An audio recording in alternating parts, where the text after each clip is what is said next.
À 1086 mètres d'altitude, aux confins du Tel et des hauts plateaux, sur le versant sud du Djebel Ghezoul, Tiaret a toujours occupé une position stratégique pour les hommes, toutes civilisations confondues. Tiaret a largement participé à l'histoire du monde, du Phéominien à l'Homo sapiens, en passant par le Néandertalien, tous ont laissé à Tiaret des vestiges. À l'époque de la colonisation, Tiaret fut d'abord une place forte militaire, la Redoute, puis elle devient en 1869 commune de plein exercice. Nommée sous-préfecture, elle deviendra préfecture le 28 juin 1956. Elle comprendra alors 4 zones, Tiaret, Aflou, Frenda et Vialar. Le dernier préfet fut M. Ahmed Noumri.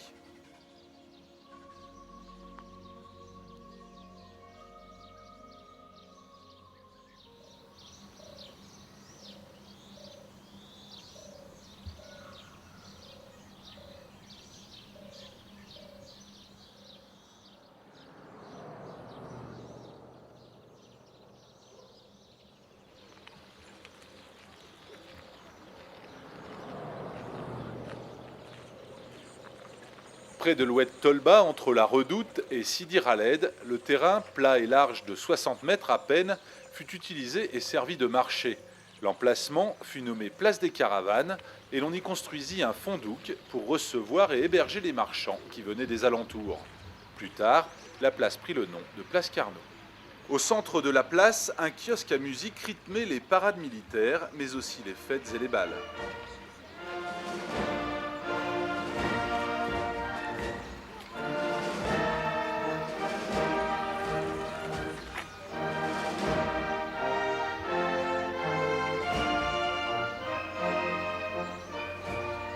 Le général rend visite à la ville d'Algérie qui, au référendum de 1958, a voté oui avec le plus fort pourcentage.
Une publicité de 1895 fait état de l'hôtel de Madame Veuve Leca, complètement remis à neuf avec confort moderne et cuisine raffinée. Racheté vers 1905 par la famille Baudouin, il sera modernisé et 2 étages seront ajoutés.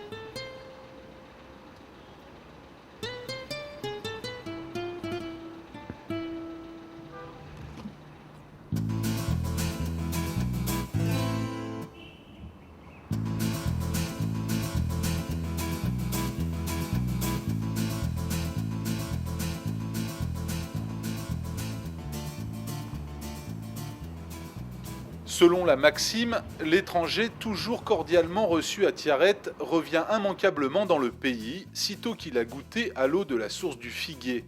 Située près de l'escalier qui conduit à la mosquée et non loin de la place Carnot, cette source à Inkerma jaillit d'une fissure d'un rocher où pousse par on ne sait quel miracle un figuier qui lui a donné son nom.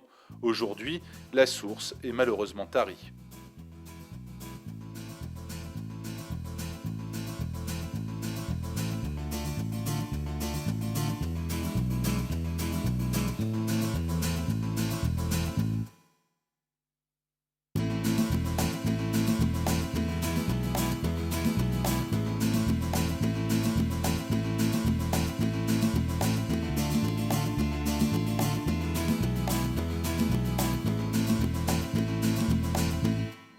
À l'occasion de l'inauguration du monument érigé au glorieux fondateur de Tiaret, la Mauricière, les places, les maisons et les différentes artères de Tiaret disparaissaient sous les drapeaux. 52 ans après l'inauguration de ce monument, la Mauricière, le Zouave et le Fantassin quittaient Tiaret.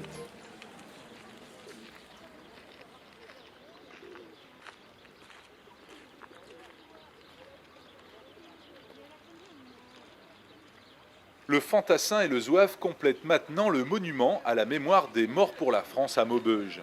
Quant à la Mauricière, sa statue abîmée se trouve au dépôt des œuvres d'art de l'État.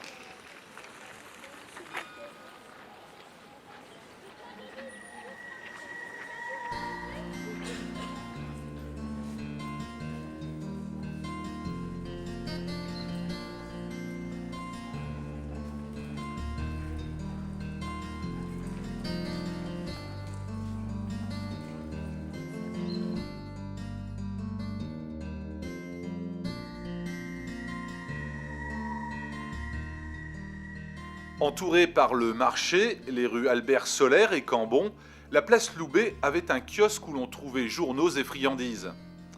La Banque d'Algérie en occupait un coin. À l'autre extrémité, le Café Corne permettait à la jeunesse de jouer au billard, mais aussi de danser. Quant aux adultes, ils jouaient aux cartes, belote bien sûr, mais aussi jeux d'argent.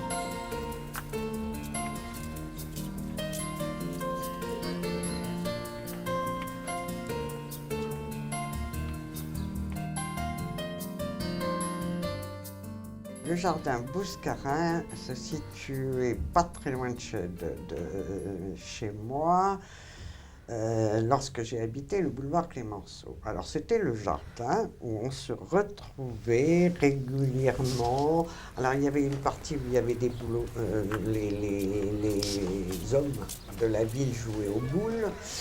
Et puis les gamins dont je faisais partie, je crois que ça a dû être un endroit où j'ai dû connaître mon premier flirt, d'ailleurs, le jardin Bouscarin. Mais c'est pas le jardin Bouscarin lui-même qui m'a laissé un souvenir. C'était pour aller au jardin Bouscarin, on passait devant une baraque en bois où il y avait un vieux couple. Alors cette vieille baraque en bois, elle était quasiment contiguë au jardin Bouscarin et on passait devant et c'était un jeu de tir, vous savez. Alors, c'était les garçons surtout qui y allaient. Moi, je suivais beaucoup mon frère à l'époque. Et puis, si on tombait juste, la boîte s'ouvrait et il y avait une poupée qui sortait. Et ça, c'est le souvenir que j'ai, parce que chaque fois que je passais devant le jardin, que j'allais au jardin Bouscarin, je passais, et tous les gosses passaient.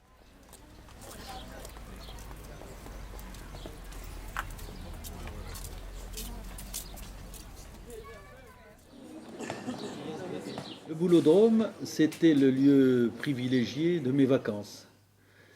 Parce qu'après la guerre et jusqu'au début des années 50, les vacances, on n'allait pas très loin pour nos vacances. Je l'ai passé au Boulodrome, où avec d'autres enfants de mon âge, on avait toute liberté, puisque c'était un endroit fermé, où il y avait nos parents. Les parents, les hommes jouaient aux boules, les mères venaient les rejoindre le soir, et nous, enfants, on avait toute liberté pour jouer, courir, jouer au ballon, avant de prendre un petit peu d'âge, et de jouer aux boules aussi, comme le faisait nos pères. Et on jouait à Tiaret, c'était la lyonnaise, c'est-à-dire la longue. Le terrain de Boulodrome, comme tout le monde le sait, c'était comme Tiaret. Tiaret était bâti sur une montagne. Par espalier. Donc c'était à plusieurs étages, ce boulodrome. On grimpait des escaliers, on arrivait à une sorte de petite esplanade où il y avait la fontaine, il y avait une fontaine, un jet d'eau. On grimpait quelques escaliers, on arrivait à la buvette. On grimpait encore, mais là, il n'y avait pas d'escalier. C'était des sentiers qui menaient à un court de tennis. Et encore plus haut, donc encore étagé, on arrivait à la redoute. Ça correspond bien à la géographie, je dirais, de Tiaret, qui est une géographie montagneuse.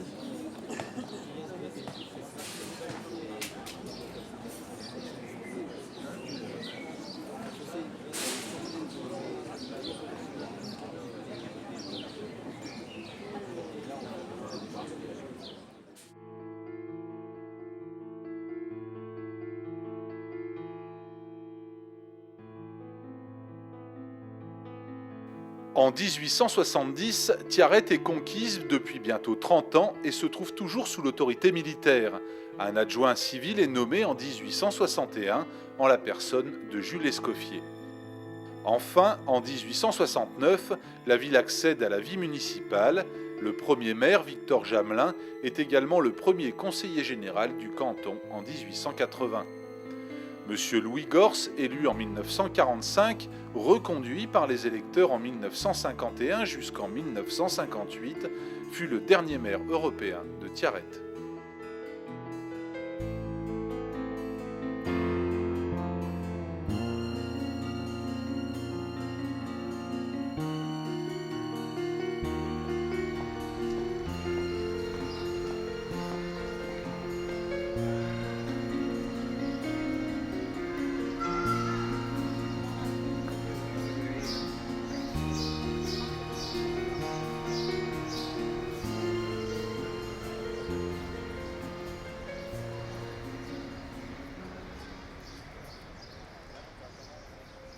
Le dernier interprète judiciaire, je le connaissais bien, c'était Lucien Caligé, qui était apprécié de tous, et plus particulièrement des Arabes, parce qu'il avait cette forte culture arabisante et son honnêteté.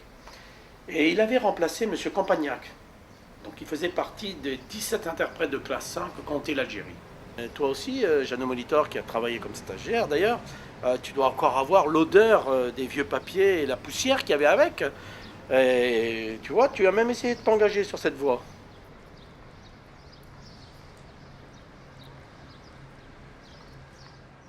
La commune mixte, c'est aussi mon enfance, puisque ça me rappelle mon grand-père, grand monsieur, cheveux blancs, grosse moustache blanche, et qui était, à la commune mixte, le responsable des attelages, des bêtes. Il s'occupait des chevaux, il s'occupait pratiquement de toutes les bêtes qui faisaient partie de l'écurie de la commune mixte, qui se trouvait derrière et dans laquelle il m'amenait de temps en temps.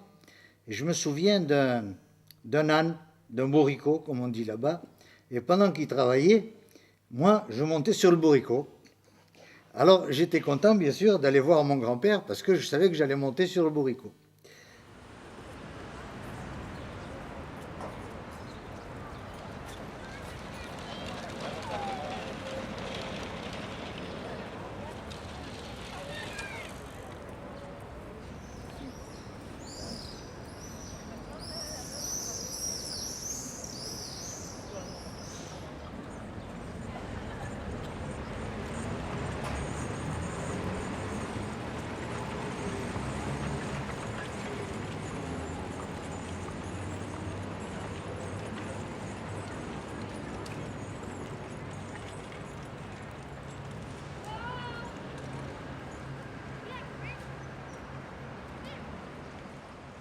Le marché, c'était finalement le ventre de Tiaret.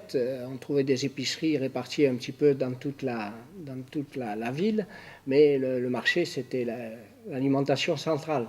On trouvait là, bien sûr, les primeurs, on trouvait les charcutiers, les poissonniers.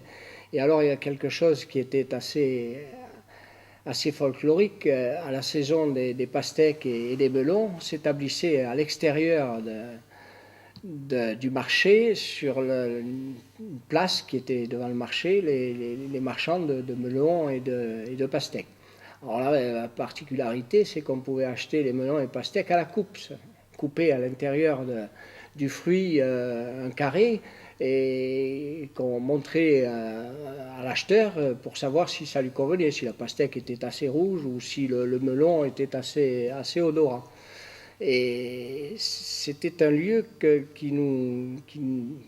qu'on fréquentait beaucoup, parce que juste en face ce marché, il y avait le café de Prosper. Et Prosper, c'était le lieu où se réunissaient les basketteurs, où partaient les déplacements de la Tiarétienne, et où nous allions chercher, par exemple, l'été, les résultats du Tour de France. Et tout ça faisait que le marché était au centre de Tiaret.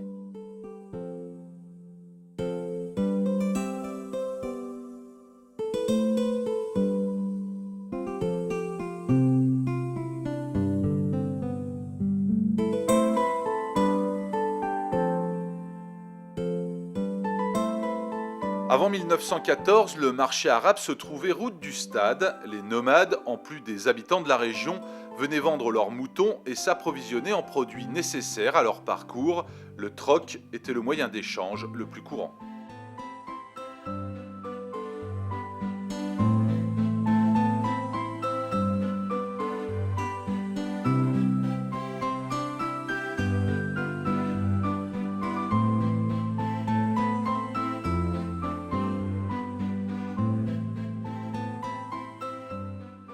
Le centre hospitalier passait pour un modèle du genre de par son architecture, son équipement des plus modernes, son aménagement intérieur et son ambiance reposante.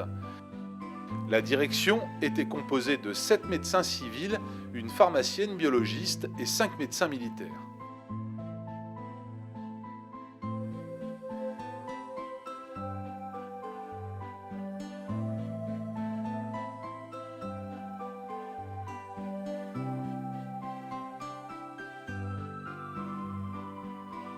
Je suis née à Tiaret, Et vous avez vécu? quartier de la Gare. Et puis après, j'ai déménagé, j'habitais au Moulin-Porté, à Tiaret. Alors vous avez fait vos classes où? À l'école des filles de Tiaret et à l'école professionnelle de Tiaret. Voilà, et après, je travaillais au Moulin-Porté. Et qu'est-ce que vous faisiez au moins? J'étais du secrétariat. La ligne fut construite par la compagnie franco-algérienne de l'Ouest algérien, créée grâce à une souscription dont la majorité des actionnaires étaient métropolitains. La ligne ferroviaire à voie étroite reliera Relizane à Tiaret en 1889. À cette époque, le trajet Mostaganem-Tiaret durait 9 heures. Pendant longtemps laissé à l'abandon, un projet vise à remettre la ligne de chemin de fer en service jusqu'à Vialard dans un premier temps, puis de la continuer pour rejoindre Alger.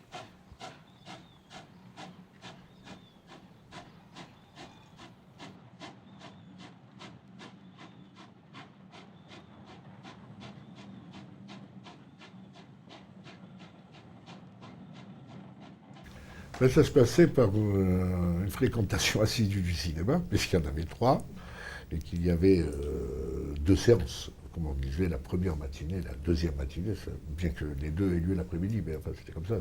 Et je me souviens de quelque chose de très prégnant, c'est qu'il n'y avait pas de bande-annonce à l'époque. Et donc c'était le projectionniste qui venait sur la scène avec un grand sarrau gris, annoncé, et ce qui allait suivre la semaine suivante. Et alors c'était très très amusant, parce que d'abord il annonçait le film égyptien, il disait Taxi à la rame, Taxi d'amour, avec Farid El Atrache, le Tino Rossi égyptien. Et puis il disait, et en deuxième matinée, sur cet écran, une super production de Cécile Bidjimi, Samson Ouadalila, avec Victor Mature et Eddie Lamar. Et quel que soit le film, il avait une phrase récurrente, il disait, dans le film, 2 hommes se battent dans une nature hostile pour la possession d'une même femme. Et finalement, que ce soit la Ronde d'Ophüls ou que ce soit ça, n'importe quel western, effectivement, tout film peut se résumer à ceci, que 2 hommes se battent dans une nature hostile pour la possession d'une même femme. C'était donc très drôle, mais paradoxalement, même de façon comme ça cursive, il arrivait à nous donner envie d'aller voir le film que nous aurions de toute façon. C'était systématique, c'était Oui, c'était ça. Il disait toujours ça.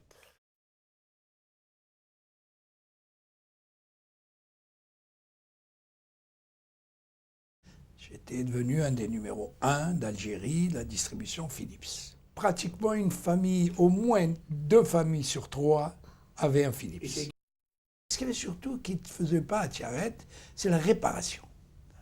Moi, c'est mon métier, technicien, donc je réparais, et ça, c'était pas courant.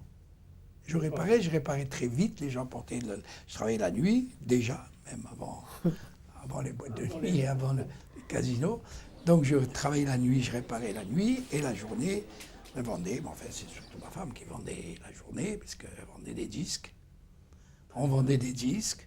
Le vendredi, je partais à Oran, j'achetais des disques, je rentrais samedi soir avec les nouveautés. Ça a été l'époque, la grande époque du micro-sillon et surtout des transistors. Pour vous donner un exemple, on avait importé, il y avait 3 meubles Philips qui étaient énormes avec magnétophone, donc il y en avait 3 qui ont été importés en Algérie, toute l'Algérie, 3. J'en ai vendu 2 à Tiaret. Et à l'époque, je me souviens,